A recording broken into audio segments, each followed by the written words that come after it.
le voy a proponer una pequeña descripción de lo que puede ser un proceso de evolución de una empresa emprendedora y innovadora. En el campo específico de la innovación tecnológica, que es el caso mío, y voy a usar el ejemplo de Drilco nuevamente para un poco mostrar esas categorías, ¿no? Es una categoría que pusimos en la clase ejecutiva este año y ahí la presentamos por primera vez, digamos. Y básicamente tiene dos dimensiones, ¿no? Una dimensión tecnológica y una dimensión de gestión, ¿no? Esto está tomado un poco siguiendo según usted ha tenido oportunidad de conocer el estudio de proveedores de desarrollo de proveedores de Fundación Chile, no sé si alguien lo conoce, ¿no? ¿Alguien lo vio? No. Bien, bueno, ese un punto más al tiro para el cambio.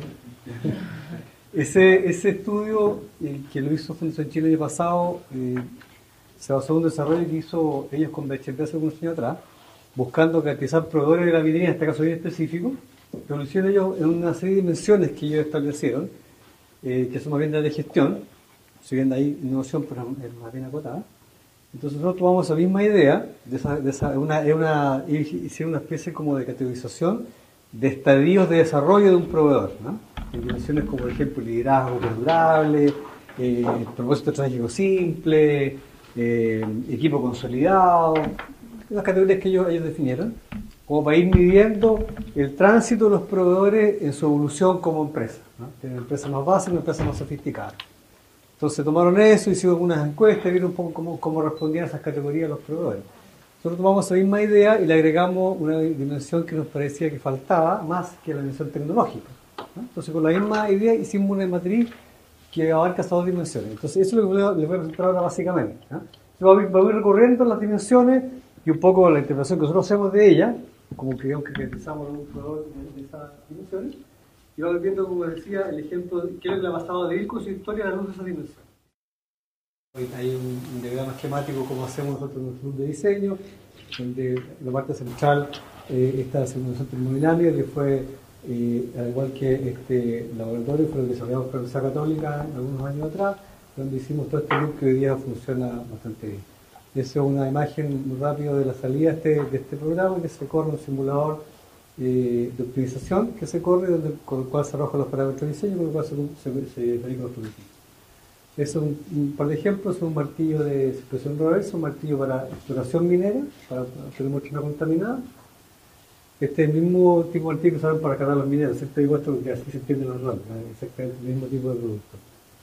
Y este otro producto, martillo siempre para perforación petrolera, para perforación de alta profundidad, hemos perforado 4 kilómetros de profundidad con este martillo.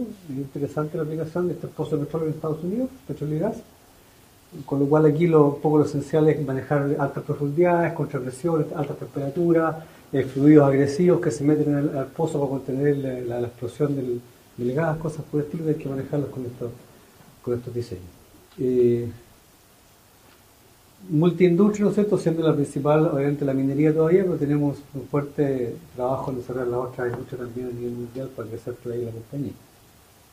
Y hay una fotito de dónde van los productos que van para todas partes. Nosotros hoy exportamos sobre el 70%, esta exportamos 75%, y esto lo hemos hecho ya hace 15 años que exportamos sobre el 70%, o sea, no es una exportación spot, nosotros somos una empresa 100% exportadora, vivimos las exportaciones, es el grueso de nuestro negocio, viene de exportación. Y por eso hemos tenido una serie de experiencias que nos han hecho aprender algunas cosas en ese sentido. Entonces aquí voy a entrar de lleno, aquí voy metiendo un poco más las cosas a esta que les decía recién, esta propuesta. Y yo le llamo evolución del negocio, que la otra vez que se acuerda yo he hecho una simple línea de tiempo de evolución del negocio. Bueno, aquí yo tomé eso y lo expandí en estas categorías que vamos a ver ahora. Pero básicamente la misma idea, pero más profundizada, ¿no? Primero, como decía, dos dimensiones, ¿no es cierto?, tecnológica y de gestión, y tres estadios de etapa genérica, arbitrario pero sirve para el ejemplo. Uno es el emprendimiento, como decía, el otro es el negocio estable, y finalmente el que llevamos al escalamiento regional. Vamos viendo el tiro y vamos matizando en primera etapa, emprendimiento, vamos viendo por cada etapa las dos dimensiones simultáneamente por etapa. Ese va a ser el corte que vamos a hacer. Entonces, primero vamos a la etapa de emprendimiento, tanto su dimensión tecnológica como su dimensión de gestión. Entonces, primero arriba, en cuadro arriba están las categorías genéricas que nosotros producimos y un poco la descripción de qué significa estar en ese nivel, ¿no? Y abajo, como Drilco, vive ese mismo nivel. Ese es lo que vamos a ver todas estas láminas, ¿no? Lo primero es una tecnología innovadora. Esto habitualmente en la etapa de emprendimiento, esto surge típicamente por un invento, o sea, hasta un tiempo por ahí se le ocurre algún proceso distinto, alguna mejora interesante que le permite entrar como proveedor. Esto en el contexto de proveedor de minería, ¿no? Le permite entrar con una propuesta nueva de producto o servicio y genera un primer negocio. Puede ser un negocio chiquitito y incipiente, pero siempre parte típicamente de la persona de un emprendedor. El siguiente estadio de la evolución es en qué momento genera capacidad de sostener innovación repetitiva, o sea, puede tener un segundo éxito o fue solamente un chispazo una vez y ahí terminó, no había una capacidad generadora sustentable. Entonces, esto es una pregunta que hay que hacerlo. Está claro que esa capacidad repetitiva es exponencial, muchas veces terminan ahí. El siguiente estado es si esta capacidad, en el caso que lo hubiera, ¿no es cierto?, puede ser hecha sistémica, no depende de una persona, que diga el fundador, un ingeniero, ¿no es cierto?, de confianza, sino que ya puede ser expandida a la organización y ser sustentable a partir de ahí. Y así una empresa que ya tiene ese nivel ya de cierto grado de desarrollo, ¿no es cierto?, el siguiente paso un poco típico, ¿no es cierto?, paso natural, es que pueda entender lo que son las redes tecnológicas y acceder a ellas. ¿Por qué? Porque eso le da un horizonte más capacidades y de poder escalar su conocimiento tecnológico original a otro nivel. Y después de eso viene la pregunta ya, bueno, este negocio con lo que he aprendido, ¿no es cierto?, con lo que he aprendido en tecnológica, comercialmente, etcétera, ¿lo puedo migrar hacia otras cosas? Otra industria, con un producto, o otros productos de la misma industria, otras regiones tal vez. Hay varios tipos de migración. Y finalmente, si ha alcanzado una acumulación de conocimiento y de práctica de innovación, ¿no es cierto?, ya más sólida, surge la posibilidad de generar propiedad intelectual, que es como quizás puede decirse que la etapa más avanzada, una capacidad generativa de tecnología y conocimiento de una empresa. Eso ya le da vida propia y le llega a otro nivel como valor de compañía. Entonces, por eso más o menos hemos propuesto esta etapa más o menos evolutiva. No siempre son lineales, pero más o menos lo son, por lo menos son progresivas. Y ¿qué es lo que le pasó a Drilco con esta misma interpretación? Primero, aquí voy a remontar la historia un poco anterior de Drilco, que quizás ustedes no la conocen tanto. Hay dos Drilco acá, un Drilco que es más antiguo, que es el que parte de esta etapa, que es un Drilco que solamente fabricaba brocas de perforación, para Jumbo, para túnel. Y esa es una empresa que parte de mi padre, y que es interesante contar esto porque es un emprendimiento típico. Y es una persona que tenía su profesión, que es ingeniero, ¿cierto? Pero surge aquí típicamente, eso lo vamos a ver en la otra lámina, la parte de gestión, así que voy a dejarlo para allá, pero básicamente, un poco tu pregunta, ¿de dónde surge surge de algo? No siempre de un plan de negocio, ni un modelo estratégico, surge de una cosa que es mucho más básica, mucho más de la piel, ¿no? Y ese fue el caso acá. Pero aquí básicamente lo que hubo en la parte tecnológica fue esto que dice acá, diseño y fabricación de brocas para el medio subterráneo, ¿no? Donde el tema técnico central era la durabilidad de la broca. Ahí lo que se medía y se mide hasta el día de hoy como dimensión tecnológica de performance, de rendimiento, cuánto dura, cuántos metros logra hacer antes que tenga que botar la broca. Por lo tanto, la parte tecnológica era eminentemente un tema metalúrgico de materiales, ¿no es cierto?, de paredes superficiales. Ese tipo no había nada de mecanismo, nada de termodinámica, nada de esas disciplinas de ingeniería. Eso es como una maestranza, una broca con un taladro, pero más sofisticado, pero maestranza teniendo como tal un taller que trabaja a pedido, en este caso una fábrica que trabajaba en serie, ¿no? Trabajaba con funciones seriadas, repetitivas, pero sí aquí había bastante tecnología metalúrgica, que básicamente la capacidad tecnológica descansaba en este caso en el fundador, que era mi padre, que era minero, digamos, pero él aprendió mucho metalurgia por iniciativa propia y contrató un ingeniero nuevo que lo formó él, que era un ingeniero metalúrgico. Y juntos hicieron un desarrollo tecnológico metiéndose en la metalurgia, la estructura de la gráfica del acero, qué sé yo, o sea, con tecnología, pero con un nivel bastante cargado a lo experimental. O sea, hay que probar, hay que ajustar los parámetros del tren térmico, de los hornos, del enfriamiento, de lo típico que tiene que ver con un tren térmico, y volver a probar. Era un enfoque muy empírico, muy cargado al empirismo, con mucha prueba de terreno, y eso fue la cultura tecnológica que se formó en esa etapa de la compañía. Esto es importante porque lo que viene después en el Drilco 2, que es de los martillos, que es donde entro yo, se puso un choque cultural bien interesante, bien complicado, digo, y tiene que ver con este origen, ¿no? Por eso lo explico de esta forma. Después, acceso a red, sin acceso a todo interno, todo local, chilensis, digamos, no existía la capacidad de poder llegar más allá, ni tampoco vínculo con la universidad, era bastante autárquico el desarrollo, ¿no? Lo cual yo creo bastante notable, digamos, que haya podido lograrse ese nivel de calidad. Ninguna capacidad de migración, por supuesto, era básicamente concentrado en el producto que se estaba vendiendo y no había ningún tipo de política de orientamiento. Eso era en la etapa del emprendimiento en cuanto a las capacidades tecnológicas. No sé si más o menos da un bosquejo de cómo va la cosa. En misma etapa, en las capacidades de gestión. Y ahí las categorías son, estas son las que tomamos de los ISO HP con Fundación Chile directamente, ¿no? Este liderazgo perdurable, o sea, que haya, típicamente en este caso, ¿no es cierto?, los emprendedores, hay una visión clara, ¿no? Que tiene un fundador, ¿no es cierto?, que la transmite a un equipo cercano. Ese tipo de liderazgo se genera, un liderazgo muy personal, ¿no? muy de modelo de rol, ¿no? muy de contacto, digamos, un liderazgo como bien de emprendedor. Estrategia, típicamente hay una visión, ¿no es cierto?, general de donde uno es bueno, ¿no? No hay una estrategia sofisticada, algún modelo de cohort, pero lo que sea, es una cosa bastante intuitiva. Y el equipo, típicamente, el equipo es un equipo cercano al líder, digamos, ¿no? Que es adecuado al desafío de ese momento, que es un momento incipiente. Hay un equipo muy profesionalizado muchas veces, con, no sé, desarrollo de carrera, es un equipo bastante cercano que gira un poco en torno a la personalidad del líder. Esto que hay cultura disciplinada tiene que ver con la capacidad de sostener la gestión del tiempo, ¿cierto?, con sistemas de apoyo, que no sean sistemas o niveles de actuación que dependan de las personas que están de tiempo en tiempo en las compañías, sino que tengan una capacidad de sustentabilidad en todo momento. Y en este caso, hay un conjunto de incipientes, ¿no es cierto? Esto está hecho genéricamente, por supuesto, es como un poquito de la boca para afuera, o sea, mira, no sirve y los valores, pero la verdad que si uno observa más en detalle, lo que se dice una cosa y lo que se hace otra, típicamente políticas laborales, políticas, no sé, porque función de manejo de costos, en fin. Marca, es reconocible, hay una diferenciación de producto que es como mediana y normalmente no hay una conciencia del valor que muestra la marca, cuando hay un trabajo asociado a la marca explícito, no se gasta plata en eso ni mucho menos. Y la política de medio ambiente o HSEC, hay simplemente un sistema básico más que nada de prevención de riesgo, digamos, una dimensión mucho más acotada a HSEC, que es lo que maneja la minería, que es bastante sofisticada en esta dimensión.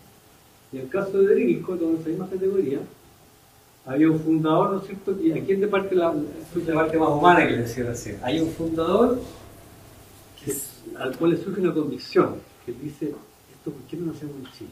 ¿Por qué siempre los gringos tienen que ser los que hacen estas cosas? Y surge una cosa como de, ¿por qué no? ¿Por qué no? Hagamos el empeño. No surge una cosa de, mira, vamos a hacer tanta plata, vamos a aumentar el EBITDA, vamos a tener un patrimonio. No hay ese tipo de consideración, sino es algo mucho más personal. Y esto es súper típico de los emprendedores. En el caso de Andrés me toca verlo mucho, esto con todos los emprendedores que vivimos ahí. En el caso nuestro, eso es lo que ocurre precisamente, y parte de esta una condición que después cobra mucha importancia por la historia de la compañía, por lo que hay que enfrentar y cómo se enfrenta. Y la estrategia es muy simple, ¿vale? Es hacer un producto de alta calidad a un precio medio. O sea, es simple, pero no es simple de ejecutar, es simple de declarar, digamos, ¿no? Voy a explicar esto. La minería, como todos los que están aquí en la minería, algunos de ustedes, está la minería aparte de ti, ¿no? Bueno, la minería es una industria, como podrán imaginar, muy exigente en la calidad de los productos, una industria de altísima intensidad de uso de los productos, una industria que trabaja 24/7, todo el año, digamos. Entonces, yo no conozco otra industria, quizá la defensa en épocas de guerra, digamos, en que los productos se usen con tal intensidad. Agrégale a eso el medio en que esto trabaja, es un medio altamente agresivo, medios con polvo, la roca altura, se trabaja en el caso de Chile en altura, con temperatura extrema, día noche, o sea, en general eso hace que el estándar de calidad es más bien alto, la minería no deja espacio para estándares bajos de calidad. Nosotros nos producimos un producto de lo más alta calidad que pudiésemos, los gestos van a ser competitivos los precios. En ese momento, para darle una idea, no existía ningún fabricante local de este producto. Todos los fabricaban las empresas suecas, Atlas Copco, Sandvik, y líderes en el mundo de este tipo de productos. Y aquí como que un poco la lógica fue, hagamos un producto de calidad, aprendamos un producto de calidad. No fue, montar un producto barato, para hacer un margen y con mano de obra barata. Nunca estuvo eso en la aventura. Y eso, yo creo que es la base de lo que ha sido Delco de ahí para adelante. Esa como convicción ha mutado, ¿no? Según el producto ha sido más complejo. Pero ha estado siempre en la base lo digo con humildad, no lo digo mandando las partes, ha estado siempre una convicción de, oye, esto tiene que hacerla bien, lo mejor que jugamos. A lo que salga bien, pero bien. Y lógicamente, por sorpresa, no sé qué es lo que pasa con los precios, cuando hay un mercado en el cual no hay competidores, los precios eran altísimos. Nosotros estamos aquí con un precio que era harto competitivo, pero nosotros ganábamos súper buen margen, un margen muy bueno, ¿no? O sea, muy buen negocio. El mercado estaba absolutamente descremado por falta de competencia. Y nosotros entramos acá y como empezamos a hacer un producto progresivamente de cada vez más calidad, barrimos todo el mercado. Nosotros empezamos en el 81, con las primeras pruebas de producto, en el año 81, hartos años atrás. Y en el 87 nosotros vendimos esta empresa con un 70% del mercado local, de cuota de mercado. O sea, 5 años, 6 años, partimos de cero, pasamos de cero a tener esa cantidad. Y la razón fue esa combinación de calidad-precio. Entonces fue una experiencia en términos empresariales bastante exitosa, se puede decir. Y el equipo, como digo, es un equipo pequeño, de profesionales competentes, jóvenes, para quienes el proyecto representaba la oportunidad, ¿no es cierto?, de desarrollarse tecnología. Era típicamente ingeniero, como decimos nosotros, fierreros, que les gustaba el fierro. Y en Chile, como no, habría hay más, pero ese entonces había menos, posibilidad de hacer ingeniería dura, digamos, tecnológica. Los cabros que tenían esa vocación, esto era atractivo para ellos. Tú veías hacer, te gustaba la metalurgia, hacer metalurgia, te gustaba, no sé, los profesores mecánicos, tenías profesores mecánicos, entonces atraíamos gente de ese tipo que para que ellos se la dieran la oportunidad. Y en este caso, profesores familiares, que por mi caso y mi hermano mío, tomamos roles clave, que hizo un grupo, yo estaba recién salido de la universidad, y aquí empezó una transición. Esto fue muy rápido, pero ustedes son muy jóvenes, pero en el año 82 en Chile hubo un gran crash. Chile fue como el 2008, que vivimos hace pocos años atrás. Se produjo una quebradera masiva, el país se trancó completamente, los bancos entraron en default, o sea, un escalado, ¿no? Y muchas empresas quebraron. Ahí se produce transferencia de activos tremenda, y a veces la capitalismo popular, a veces el Sukimich de hoy aparece ahí, que es una empresa estatal, se privatiza, ¿no es cierto? Hay una transformación muy fuerte de la economía del país y los activos cambian de mano en forma a gran escala, o sea, muchas empresas quiebran, muchas fortunas se pierden y nacen otras. Bancos enteros que cambian de mano, Banco de Concepción, un día por banca, sale ahí, Álvaro allí, entra ahí, y así la historia. Bueno, nosotros nos fuimos ajenos a esa historia y vivimos un proceso bastante crítico. Nosotros teníamos los flujos veniendo del negocio que teníamos de servicios de exploración, con eso estábamos financiando la planta que habíamos hecho, y ese año teníamos contratos ejecutando, y se nos cortan todos los contratos, y nos quedamos sin flujo y con deuda bancaria para financiar la planta. ¿Tú qué edad tenías? Estaba en la universidad, el día 26, 25 por ahí, y sin experiencia.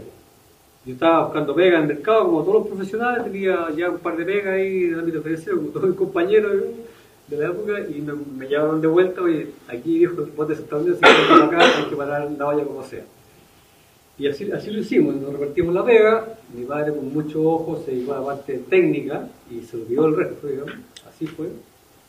Y gracias a eso yo creo que el producto salió como salió. A mi hermano le pasaron la parte comercial, que tenía mucha destreza comercial, y le pasaron la parte de todo el resto. Y ese resto le incluía bancos. Y yo aprendí cómo eran los bancos, a patar. Yo estuve con la empresa de asesor de iliquidez, la llana de la insolvencia, como punto y de la quiebra. Teníamos patrimonio negativo, porque no vendíamos nada, pues si no teníamos flujo. Teníamos puro gasto y tratando de hacer un producto, de ver cómo se hacía la metalurgia, haciendo pruebas en terreno, con flujo exiguos, digamos. Entonces, obviamente, me tocó renegociar la deuda, con los abogados. Mira, aprendí, hice una MBA así, pero flash, en un año de sistema financiero chileno. Fue súper duro, súper duro. Pero aprendí. Y eso es lo importante, uno ve estas cosas. Pues. Y nunca más se me olvidó esa experiencia. Y la empresa, en ese proceso hubo muchas anécdotas que no se las voy a contar ahora. Pero logramos contener la parte financiera, logramos contener los acreedores, toda esa parte, renegociamos la deuda, que se pagó íntegramente hasta el último peso, cosa que en Chile no ocurrió en esa época, muchos grupos de grandes emprendedores que pagaron 30 centavos al dólar, y así nomás. Si te gusta, bueno, si no, no. Es una época bien complicada para el país. Y mientras tanto, el proceso más fundamental, que era el tecnológico, progresaba. Entonces, así fuimos ocupando mercado un poquito, eran épocas en que nos hablaba de innovación, nos hablaba de clúster, nos hablaba de nada de lo que se habla ahora. Nosotros llegamos ahí a hacer pruebas a Codelco, que eran los principales compradores, ¿no? Y nos decían, ¿ustedes qué saben aquí con esto? Esto es para lo mismo. O sea, fue al revés, fue una discriminación negativa la que sufrimos con la empresa chilena, digamos. Las empresas extranjeras nos dieron más oportunidades que las empresas chilenas, fue una cosa bastante chocante para nosotros. Codelco, para darle una idea, te pedía, si tú querías licitar una venta de estos productos, tenías que calificar técnicamente y después calificar económicamente, si no, no entrabas. Para calificar técnicamente tenías que hacer pruebas de una escala tal que fuera representativa de tu calidad.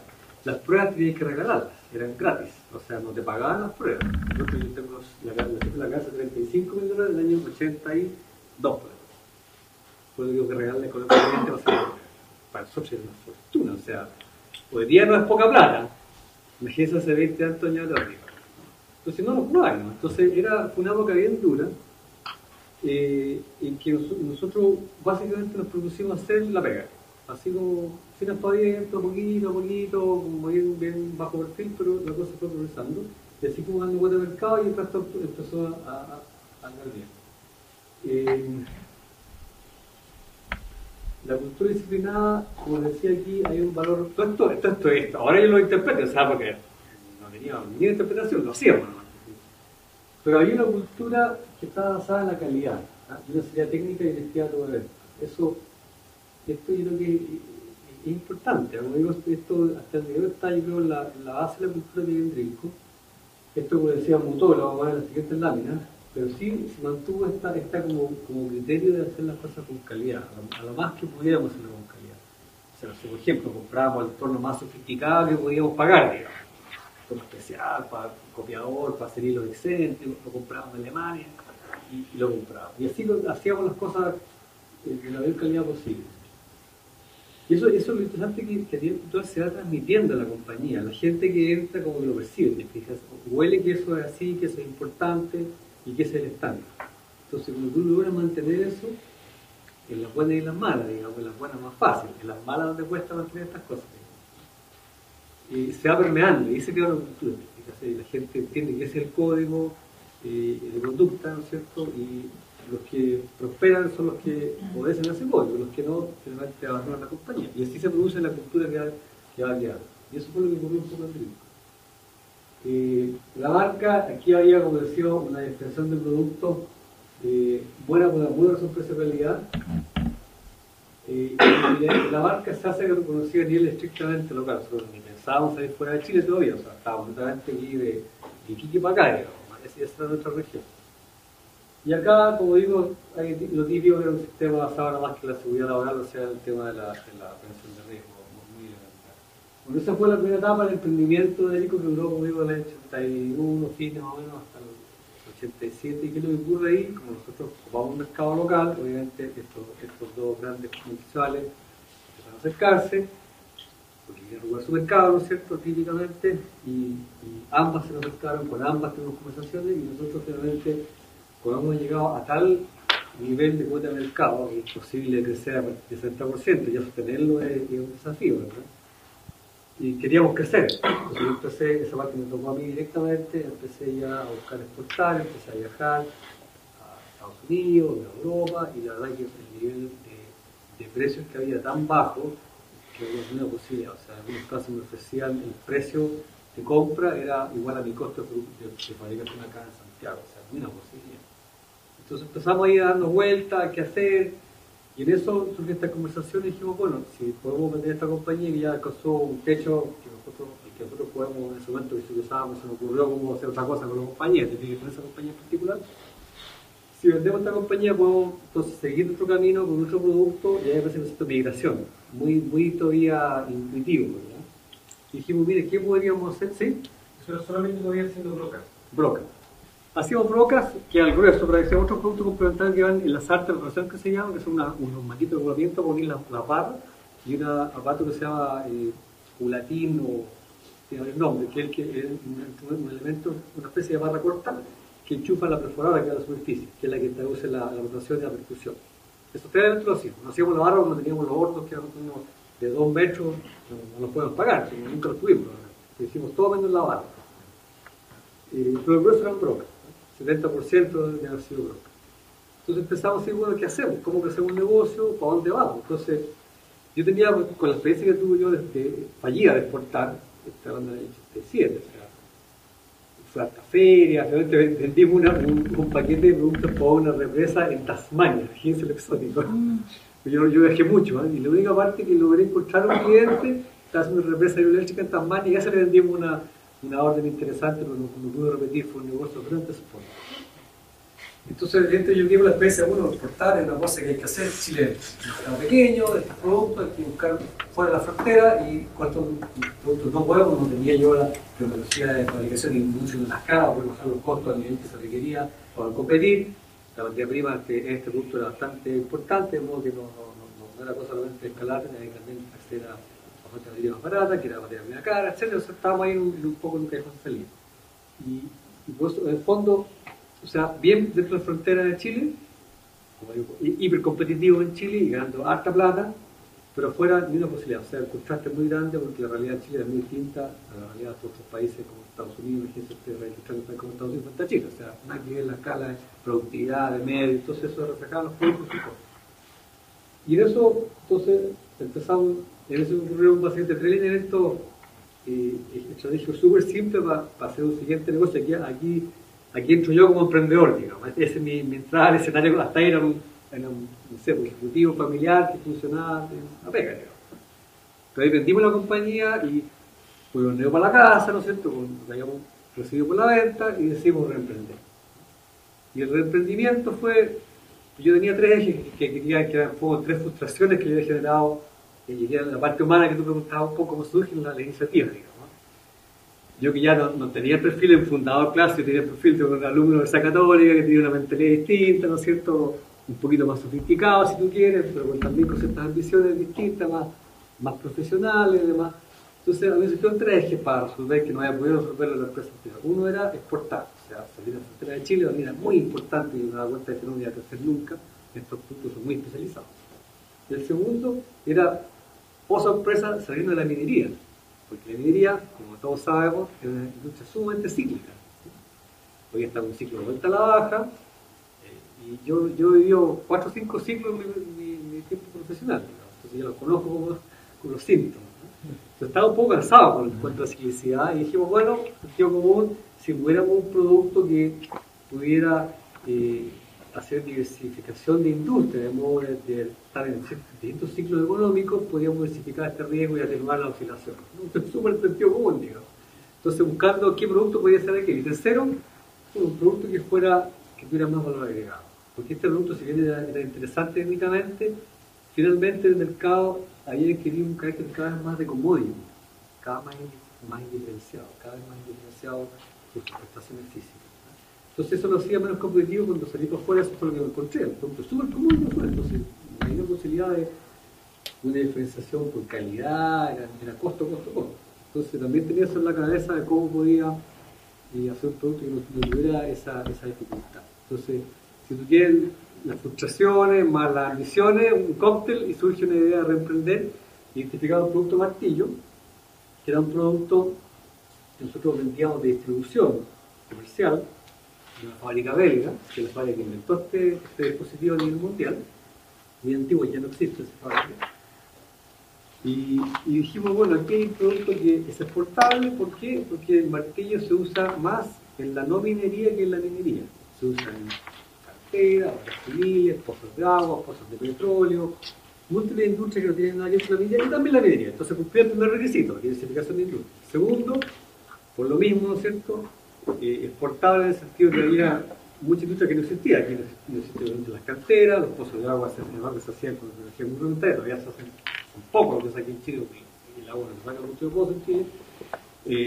Como digo, cantera no existía, aquí los arios se sacan de los ríos fundamentalmente, no se perforan los arios, se sacan, digamos. No existía mucho petróleo, desde luego, entonces lo único que quería era minería. Entonces, un producto que la otra industria han sido acarreada diversificación de mercado regional, o sea, exportación. Y tercero, lo agregado, nosotros vimos el martillo, un producto bastante más complejo, que un mecanismo, como dije al principio, menos copiable, mucho menos actores también en el mercado, también cumple el requisito de ser de más agregado y menos comoditizado. Esos tres ejes los cumplía y así elegimos los martillos. Y como los conocíamos como usuarios y los representábamos, había vuelvo a esta migración, nosotros ahí estábamos migrando, sin saber qué era eso que estábamos haciendo, estábamos migrando de lo que sabíamos a lo que desconocíamos, pero con cierta continuidad, ¿no?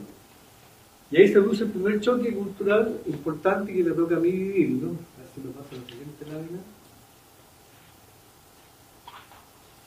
Que era el negocio estable. Obviamente con la empresa alcanzamos el 70% del mercado local y el negocio era estable y era bastante rentable. Sigo con el ejercicio acá, en la parte tecnológica, ya eso se repite en la lámina anterior, por supuesto, pero en la otra línea de actuación, va a ir un poquito más rápido, ¿no es cierto? Nosotros aquí habíamos alcanzado tanta cuota de mercado y el negocio de la broca y hacemos una transición a los martillos neumáticos, ¿ya? Y aquí el producto, como es mucho más complejo, entra en crisis este método empírico. Ustedes se imaginan que tienen esas reuniones técnicas en el disco de aquel entonces. En ese momento mi padre también se retira, o sea, se jubila y no se va para la casa. Yo quedo a cargo de este nuevo emprendimiento, con esta idea de hacer estos martillos, exportarlos sin saber cómo hacer un martillo. Sin haber exportado nunca a ningún país algo ese toque de Tasmania, que no trascendió, y sin conocer ninguna otra industria sino la minera. Entonces, hay varias cosas desconocidas. Pero lejos, al igual que esta parte, lo más importante fue, en mi opinión, la parte tecnológica. Se produce esta crisis porque empezamos a diseñar martillos igual como diseñábamos la broca. Ensayo y error, mucha metodología, hacer un martillo durable, pero el mecanismo no tenía idea. La termodinámica, yo no tenía las capacidades, digamos, sofisticadas para hacer un diseño. Yo tenía la ingeniería básica que uno tiene cuando sale de la escuela, ¿no? Entonces, yo no había tenido esa especialización, ni tenía las capacidades, ni hacerlo. Y empezamos a ir error, el equipo de ingeniería que había, el equipo que estaba basado en la metalurgia y el empirismo.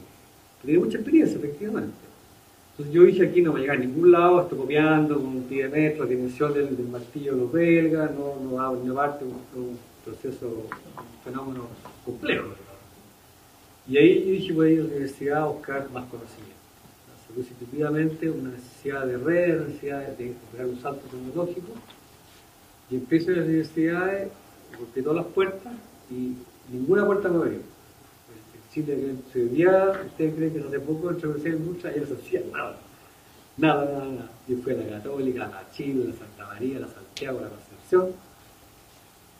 Ningún interés de los profesores en estas cosas, que no era ciencia, esto era meramente tecnología. Entonces no había un interés realmente en vincularse. La mentalidad era distinta y eso cambiaba bastante en la universidad. Realmente la Universidad Católica, en mi propia universidad, por un tema de un profesor, Luciano Chan, que se interesó él a nivel personal, por decirlo así como es, porque es la historia. No fue la universidad que dijera, aquí, no, fue simplemente un profesor que le llamó la atención a este proyecto y dijo, que me voy a meter. Y la universidad, por supuesto, había un espacio, un mecanismo, un entorno que le permitía hacerlo, estaba todo estructurado para hacerlo, y él lo pudo hacer. Pero no fue una cosa de universidad a industria, fue de persona a persona. Eso fue lo que sucedió. Y fue muy interesante, porque Luciano no sabía nada de martillo, obviamente, ni remotamente, pero sabíamos los matemáticos, sabía termodinámica, y entonces empezamos a hacer un equipo de ingenieros. Y eso fue lo que hicimos. Empezamos puros exalumnos, puros alumnos de él, puros memoristas, alumnos recién recibidos, empezamos a trabajar ahí, ¿no? Y todos alumnos de él, todos con su formación, con el sello de Luciano. Empezamos a trabajar en un proceso que duró como 7 años, fue bastante largo en realidad, evolucionando. en el cual el compromiso fue un día a la semana. Luciano y Adrián se quedaron el día viernes. O sea, 20% del tiempo lo dio a este proyecto, o sea, una cuestión intensa. Contrato con DICTUC, formal, como corresponde, ¿no es cierto? Un acuerdo firmado con el ministro de Minería, y que entonces era el director de DICTUC, claro, y hicimos este proyecto, y lo interesante fue que Luciano trajo conocimiento más nivel, trajo metodología más sistemática, trajo herramientas matemáticas más superiores, más analíticas. Lo primero que hizo Luciano fue entender el fenómeno. Y estuvimos, no sé, hasta un año simplemente modelando el fenómeno de un martillo, de la física, de la termodinámica, desde la dinámica de impacto, qué sé yo. Y él trajo alumnos y se puso este choque cultural, porque llegaban estos cabros sin ninguna experiencia, porque sabían de física, de matemática a un nivel más sofisticado, sabían de computación, de programación, de modelamiento, no sé, de método numérico, qué sé yo, que es lo que se requería, digamos. Y los otros cabros eran ingenieros metalúrgicos más, de menos, entonces un choque. Entonces los antiguos le decían, ustedes no saben nada, este cabrito no tiene idea de un martillo, ni una roca, así que escuchan, y las opiniones técnicas que se vertían para tomar decisiones técnicas eran absolutamente basadas en la jerarquía y en la historia, no eran técnicas. Estos cabros, que este cabro se sabía anunciar, no tiene ningún poder para poder. Yo me vi forzado a ser de mediador en estas reuniones. Y a todas estas reuniones yo, con tanta paciencia, estaba Luciano ahí sentado, se acuerda de esto, y eran, te juro que era una cuestión así, ahí que sé como de, no sé, traductor, mediador, y de a poco se produjo una amalgama de la estructura, y yo un momento tomé la decisión de decir, ¿sabes qué más? Aquí, de aquí en adelante se acabó el carril, digamos, el que quiera opinar algo técnica tiene que fundamentar. Si uno fundamenta, no sirve, no al lugar. Se acabó la cuenta que yo sé más que tú, que yo estaba en terreno, que tú no sé, no, eso no, o sea, te di una, bien, fundamento, para adelante, muéstranos en las ecuaciones, muestra el concepto de entrada físico y explícalo. Si no, y eso costó algo, ¿ah? Costó mucho conflicto humano. Pero yo aprendí mucho en ese proceso de fondo, cómo crear, hay una transición cultural ahí que es compleja, digamos. Y ambas son necesarias, ambas culturas son necesarias. La experiencia la podías votar, es una experiencia muy valiosa, pero también tienes que dejar espacio a la mayor capacidad analítica que hay de los ingenieros. Y estamos produciendo una amalgama, y ahí esta idea de la seriedad tecnológica que yo decía en la vida anterior, que antes se llamó calidad, ahora se llamó fundamentación. Todo se fundamenta, no solamente empíricamente, sino que analíticamente, con ecuaciones, conceptualmente. Y eso, mira que eso hizo subir a la compañía un escalón en la capacidad tecnológica, claramente. De ahí en más, ya el disco no era tan fácil carrilearse, era mal visto carrilearse, ya no valía que tú dijeras lo que decías por quién eras y por lo que había sido, sino que valía por el mérito de tu fundamentación. Y eso fue un cambio cultural importante, que no fue fácil sostenerlo. Y eso tiene que decir hasta el día de hoy. Entonces hicimos esto con la universidad, como decía, hicimos básicamente primero Luciano entendió el fenómeno, hicimos un modelamiento, después creamos un software, después hicimos un laboratorio, donde el propósito era poder poner este martillo real, físico, y poderlo instrumentar y medir con sensores, digamos, qué estaba haciendo en las cámaras, unas cámaras de expansión del aire, ¿no es cierto?, y de compresión del aire, como un motor, digamos, y todo esto se mueve, ¿no es cierto?, impacta a alta frecuencia, entonces era bastante como agresivo el setup, y nos costó mucho, pues se rompían los sensores, la gente, el doctor vibra ahora 1300 y 1300 golpes por minuto, la frecuencia del impacto del pistón, una masa que va entre 9 y 15 kilos, 21 kilos en los casos más grandes, o sea, una cantidad de energía considerable. Eso era como una ametralladora, así cuando lo escucháis percutir a alta presión, y se rompieron los sensores, todos saltaban. Nosotros poníamos sensores de presión, temperatura y flujo de caudal de aire en estas cámaras para medir toda la termodinámica del aparato. Entonces, con eso, realmente, como digo, estuvimos con un año esta cosa se rompía, que también queríamos medir la velocidad de impacto del pistón en tiempo real. O sea, el pistón que está con esa velocidad de 11 metros por segundo, vamos a hacer el rango, 9 metros por segundo, ¿cómo medía esa cuestión de una cosa de esa? Entonces, al final encontramos una forma de hacerlo. Con un rayo láser, con una ventanita, hicimos unas cosas bien interesantes y medimos. Entonces, terminamos el setup y teníamos un banco de ensayo que hasta el día lo tenemos, que te permite, cuando tú haces ese loop de diseño que mostraban la vida al principio, tú construyes un prototipo y lo corres y lo mides. Y ver si eso realmente está dando lo que decía el modelo cuando no está, y si no está, vuelve a diseñar, corre el modelo de nuevo y hasta que converge. Una herramienta clara, sin la cual estaba trabajando así. Normalmente que hoy día nos permite que el loop de diseño, desde ser bastante rápido, hasta que llega al terreno. Ahí la cosa se complica de otra estrategia, pero la parte interna nuestra es bastante rápido y ya está bastante como maduro. Y en la parte de la migración que se usa acá es la familia producto. Siempre el punto genérico empieza a aparecer las primeras industrias distintas en el mercado regional. Empezamos por tal y que se produce otra tema que la vez siguiente, que es el escalamiento regional. Como recuerden, si uno lo eje que tenía en mente era exportar. Nosotros empezamos a exportar muy temprano, cuando veníamos todavía con qué exportar, veníamos a un nivel de tecnología, ni de madurez como compañía, pero yo me di cuenta que si no salíamos rápido, un mercado más exigente, que el chileno nos íbamos a quedar marcando el paso por un largo tiempo. Esa fue otra experiencia con muchos aprendizajes y muchos errores cometidos. Y todavía no teníamos idea de lo que era política de asentamiento, lo que sí teníamos, había un esquema de incentivo por venta para los ingenieros del equipo de diseño. Ellos tenían acceso a una especie de comisión, por decirlo, por lo que se vendía de aquellos productos diseñados por ellos, que habían trabajado, hubiera planteamiento o no, todavía no se hablaba de planteamiento, simplemente generación nomás de flujo. Entonces ya hay un intento de reconocer el mérito del ingeniero diseñador en el negocio que generamos. En la parte capacidad de gestión, el liderazgo, entonces aquí, así como de padre en su momento se le ocurre esto de decir, le surge esta cosa de ¿por qué no en Chile? A mí me surgió una cosa, más o menos parecida, la ambición de una tecnología propia. Yo tenía una cosa dentro de decir, yo quiero ser un copiador.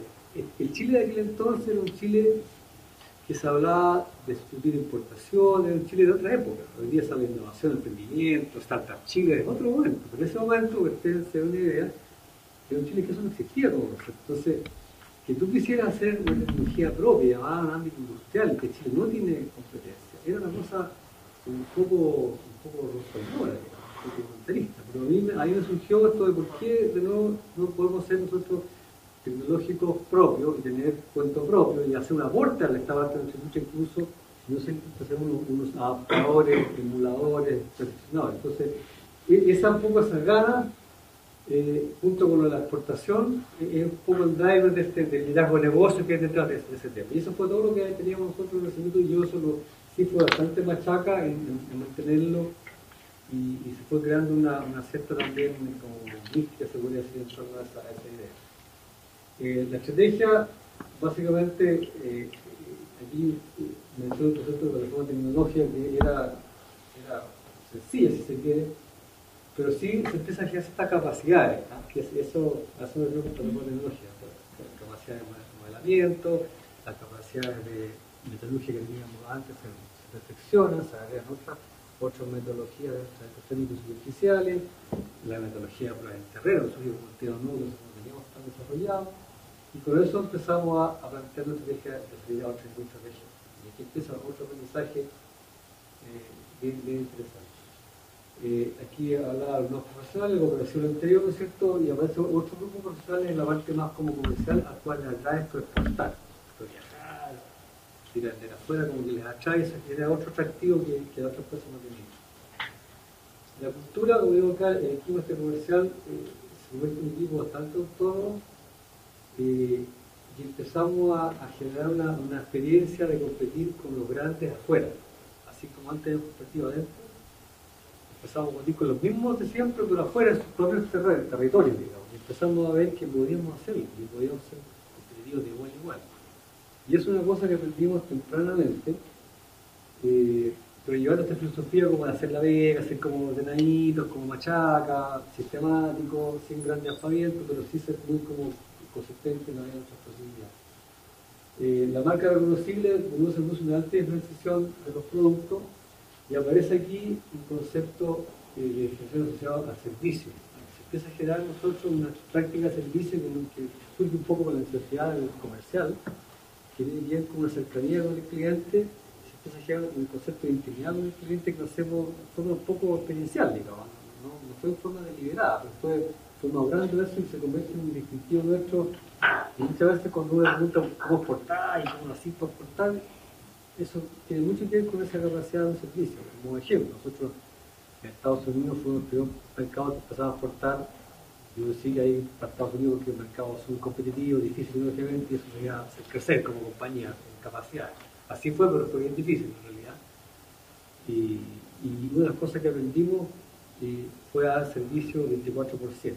Entonces, que nos fuimos instalando progresivamente más cerca de la minería, partimos en el estado de Idaho, después nos fuimos al estado de Colorado, y después yo caché que la cosa estaba en Nevada y nos fuimos a Nevada. Y ahí nos quedamos, y todavía estamos en Nevada. En Nevada está el negocio de la minería del oro, que es lo que usa estos martillos en Estados Unidos, ahora hablando ya, y no usa estos productos, pero el oro sí los usa. Y nosotros nos instalamos en un pueblito chico que se llama Winnemucca, un pueblo así como tal, como tierra amarilla, así, equivalente norteamericano. Un pueblo minero, siempre es minero, una calle así, Main Street, y por pura calle chica lateral y sería, digamos. Un pueblo muy minero, típicamente minero. Y nos instalamos arrendamos una casita, el garage clásico, y ahí hicimos la bodega.